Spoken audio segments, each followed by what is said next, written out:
سلام دوستای گلم، بریم برای درست کردن یک کیک خیس شکلاتی فوق‌العاده جذاب و خوشمزه با یه بافت نرم و عالی. مقدار دقیق مواد رو براتون توی کپشن میذارم. برای شروع شکر، پودر کاکائو، شیر و روغن مایه رو خوب با هم دیگه مخلوط میکنیم و یه لیوان از مواد رو برمیداریم و کنار میذاریم.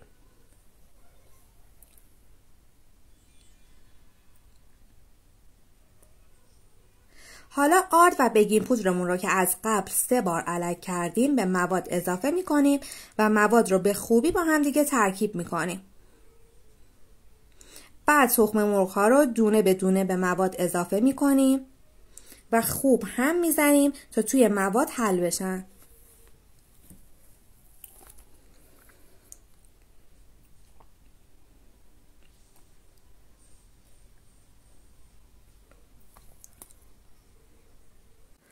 قالب مورد نظرمون رو چرب میکنیم، مایه کیک رو داخلش میریزیم و درون فر به مدت 45 دقیقه با دمای 180 درجه قرار میدیم.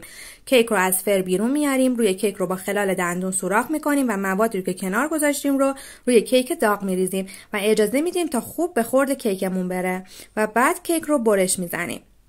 اینم از آموزش کیک خیس شکلاتی که آرزو بهتون آموزش داد. من آرزو هستم، وارد پیجم شو، کلی دستورهای خفن آشپزی و کیک پزی داخل پیجم دارم.